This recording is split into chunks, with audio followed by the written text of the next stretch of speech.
اچھا جی، ہم نے پڑھا رول نمبر 10 جس میں میکنگ دا اسٹروک یعنی اسٹروک لگایا۔ اس سے پہلے گولف کے رولز ہمیں مختلف گول کے حصوں اور اس کے بارے میں بتاتے رہے۔ اب آ گیا رول 11۔ رول 11 میں بال چل پڑا ہے کیونکہ رول 10 میں اسٹروک بن گئی ہے، لہٰذا بال کو ہٹ ہو گیا اور بال چل پڑا ہے۔ تو رول 11 کہتا ہے کہ بال جب موو کر رہا ہو، جب بال کورس کے اوپر دوڑ رہا ہو تو اس کے ساتھ کچھ نہیں کرنا۔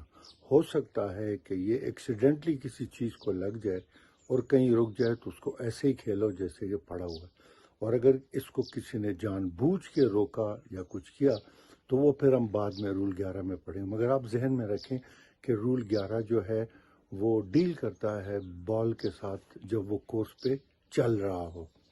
اسی طریقے سے یہاں تک ہو گئی، اسٹروک لگ گئی۔ اب آ جاتی ہے اس کہانی میں رول 12، یعنی کہ جس طرح ایک شخص ہوتا ہے، وہ ایک فلم میں ایک جگہ ہوتا ہے، پھر وہ کسی ایک بندے کے گھر جاتا ہے، کبھی وہ جیل جاتا ہے، کبھی ہوٹل جاتا ہے، تو اسی طرح اسپیسیفک ایریاز ہیں گولف کورس کے اوپر۔ تو رول 12 ڈیل کرتا ہے بنکر سے۔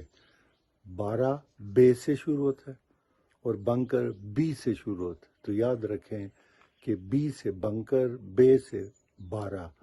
تو 12 رول جو ہے وہ بال کو ڈیل کرتا ہے اس کے ساتھ کیا رویہ کرتا ہے جب وہ بنکر میں آ جائے، تو 12 بنکر، اور 13 جو ہے وہ اس کا کیا رویہ ہوتا ہے، وہ کیسے ڈیل کرتا ہے جب بال گرین پہ آ جائے، یعنی پٹنگ گرین پہ آ جائے بال، تو 13 جو ہے وہ بال کے ساتھ ڈیل کرتا ہے جب وہ پٹنگ گرین پہ آ جائے۔